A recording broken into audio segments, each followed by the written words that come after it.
विदेशी हम तो अच्छा है भैया, मेरा पैदाइश विदेश में हुआ था। हम पैदाइश मेरा बिहार में है, बिहार की बेटी है, सारण की बेटी है। बेटी को जो ये बदनाम करें कि किडनी ये नहीं दी है, कोई और दी है, अगर वो सही हो जाएंगे तो हम राजनीति छोड़ देंगे। लेकिन चिराग जी ने क्या किया, उनके सामने ही उनकी जिसके साथ वो बैठे वो मुझे गाली दे रहे। बस उनकी माँ बहन ही तो नहीं ना है, बाकी की भी माँ बहन सब एक समान होना चाहिए, सबको आदर सम्मान मिलना चाहिए। जब अपने घर के अपनी माँ बहन का आप गाली नहीं सुन सकते तो दूसरे की माँ बहन को आप गाली देने वाले के साथ क्यों बैठे हुए हैं। नमस्कार, दर्श न्यूज देख रहे हैं आप और मैं हूं आपके साथ दक्षा प्रिया। तो पिछले कई दिनों से रोहिणी आचार्य चुनाव प्रचार में लगी और ऐसे में सारण में ही कैंप कर रही है।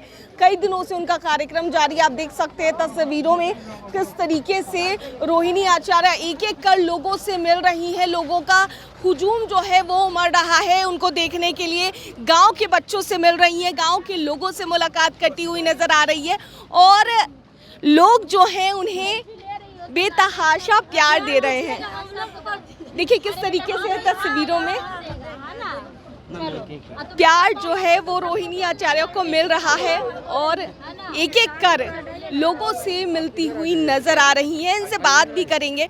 मैम, जो लोग हैं, भीड़ तो आपको देखने के लिए जमा हो रही है, लेकिन प्यार भी क्या उतना ही मिल रहा है? देखो कितना प्यार मिल रहा है, तुम भी देख ही रही हो ना, उतना दिन से फॉलो कर रही हो। हमको इतना प्यार, इतना आशीर्वाद अपनी इस बेटी बहन को लोग दे रहे हैं कि मतलब मैं भी इनका एहसान मतलब इतना चुका नहीं सकती, लेकिन मैं इनको यही वादा करती हूँ कि आपके हर एक सुख में, हर एक दुख में आप जब भी खोजिएगा ये बेटी आपके साथ, आपके कदम से कदम मिला करके आप लोग का साथ देगी, आपकी ढाल बनेगी, आपकी आवाज़ बनेगी। लेकिन कई लोग सवाल भी उठा रहे हैं, विदेशी भी आपको बता रहे हैं। विदेशी हम तो अच्छा है भैया, मेरा पैदाइश विदेश में हुआ था। वो बताए ना कि कहाँ मेरा पैदाइश हुआ था। हम पैदाइश मेरा बिहार में है, बिहार की बेटी हैं, सारण की बेटी हैं, बिहार की बहू हैं हम। और इसको जो पति जहाँ पे काम करता है, रोज़गार के लिए जहाँ पे लोग जाते हैं, तो जो जाते हैं वो सब विदेशी हो गए। तो मोदी गवर्नमेंट को बोल करके जितने भी एनआरआई हैं, जितने भी अपने प्रदेश से बाहर जाते हैं दो रोजी कमाने के लिए, उन सबको बैंड करवा दीजिए। कह दीजिए कि सब विदेशी हैं, कोई भारत में नहीं घुसेगा, सबको भेजिए। ये लोग तो पाकिस्तान भेजने के लिए तैयार रहते हैं ना, तो भेजिए सबको पाकिस्तान। आपके पिता की परंपरागत सीट है, लालू प्रसाद यादव भी सारण से कई बार चुनाव लड़ चुके हैं और ऐसे में बड़ी जिम्मेदारी नहीं हो जाती है कि पिता की विरासत एक आपको मिल रही है?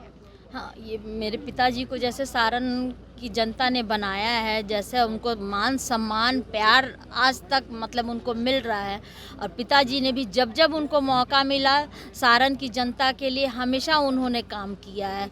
दो यहाँ पे फैक्ट्री, रेलवे मिनिस्टर थे तो दो फैक्ट्री यहाँ पे, यूनिवर्सिटी जेपी यूनिवर्सिटी देने का काम किया, रोड पुल पुलिया देने का काम किया। तो वैसा उनके बाद विकास हुआ ही नहीं है, इसलिए उनकी सारी जनता मुझे भी अपने गले लगा रही है, अपनी इस बेटी को। वो बोल रही है कि अब आगे आप काम कीजिए हमारे लिए, आप हम मेरे लिए आवाज़ बनिए। हाँ, लेकिन राजीव प्रताप रूडी कॉन्फिडेंट है, ये कह रहे हैं कि उनके परिवार में उनके पिता हों या माता हों, उन्हें भी हराने का काम किया है। रिकॉर्ड अगर कह लिया जाए तो उन्होंने ही तोड़ा है कि लालू परिवार को हराया और इस बार बेटी को भी हराए ना, बेटी को तो हराए, बेटी को तो लोग गाली दे रहे हैं, इनसे क्या बात किया जाए।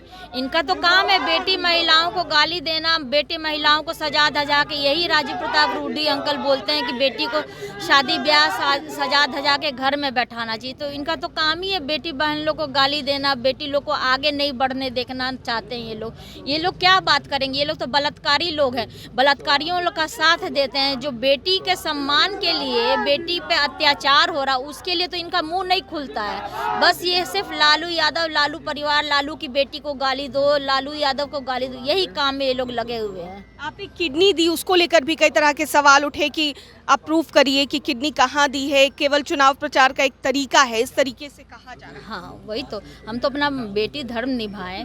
और किडनी कहाँ दिए, कैसे दिए, मोदी गवर्नमेंट है इनका, भारत सरकार इनके अंडर में है, इनका तो देश दुनिया में डंका बजता है। तो देश दुनिया जिस देश में हुआ है मेरा किडनी का ट्रांसप्लांट डोनेट जो हम किए हैं, तो उस देश में भी इनका डंका बजता ही होगा। तो जा करके बजवाए, निकलवाए।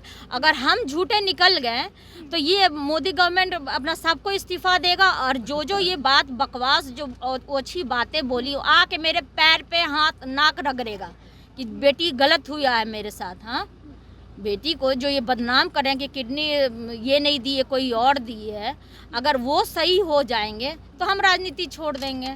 है चैलेंज तो वो कबूल करें, आए मेरे सामने बात करें ना, जांच करवाएं। जब ये सारा ईडी, सीबीआई, इनकम टैक्स सब जांच एजेंसी लगा दिए तो मेरे पीछे भी लगवाइए ना, लगवा के पता करके बताइए।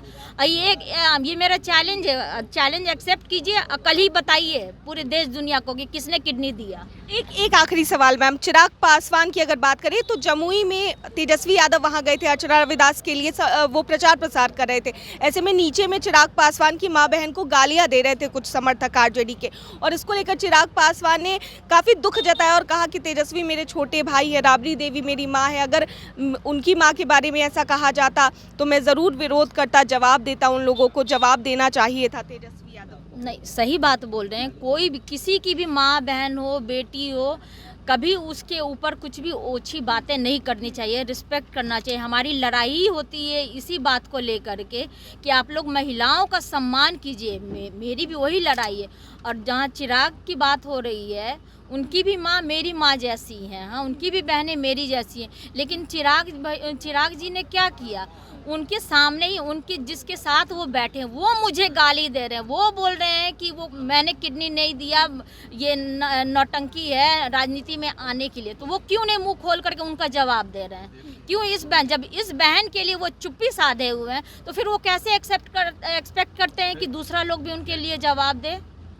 पहले वो अपने कार्यकर्ता, वो एनडीए वाले लोग को बोले ना कि काहे के लिए तुम बेटी बहन को गाली दे रहे हो, विदेशी बोला जा रहा है मुझे।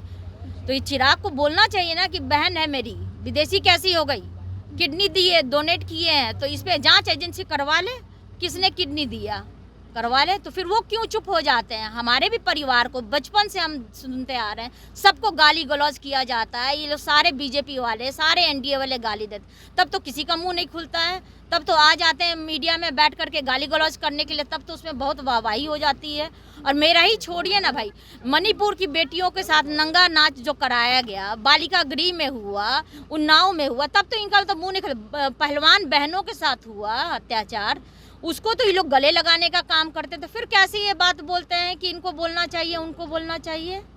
बस उनकी माँ बहन ही तो नहीं ना है, बाकी की भी माँ बहन सब एक समान होना चाहिए, सबको आदर सम्मान मिलना चाहिए। सिर्फ बड़ा लोग का ही, जैसे मेरे पिताजी ने बोलते भी हैं कि जो एक प्रधानमंत्री की जान की कीमत होती है, उससे उतना ही एक मामूली आदमी, एक इंसान की भी जान की कीमत होनी चाहिए। तो वैसे ही जब अपने घर के अपनी माँ बहन का आप गाली नहीं सुन सकते, तो दूसरे की माँ बहन को आप गाली देने वाले के साथ क्यों बैठे हुए हैं, क्यों गाली दिलवा रहे हैं? आप क्यों नहीं बोलते हैं? खुल करके बोलिए। तो लग रहा है लोगों का प्यार समर्थन मिल रहा है, लग रहा है कि विजय इस बार मुझे पूरा विश्वास है कि इस बार सारण की जनता, सारण के युवा, सारण की माताएं बहनें अपनी इस बेटी को आशीर्वाद देंगी और इस बार सारण की माताओं बहनों और छात्रों की जीत होगी। चलिए, बहुत बहुत धन्यवाद। तो हमारे साथ रोहिणी आचार्य थी जो कि चुनाव प्रचार में लगी हुई है और समर्थन लोगों का खूब मिल रहा है, प्यार लोगों का खूब मिल रहा है। बिल्कुल उसी अंदाज में जैसे लालू प्रसाद यादव लोगों से मिला करते थे, वैसे ही रोहिणी आचार्य भी लोगों से मुलाकात करती नजर आ रही है। और क्या नज़ारा है, गांव में घूम रही है, लोगों से मिल रही हैं, वो हम आपको दिखा रहे थे। कैमरा पर्सन ऋतिक के साथ मैं दक्षा प्रिया।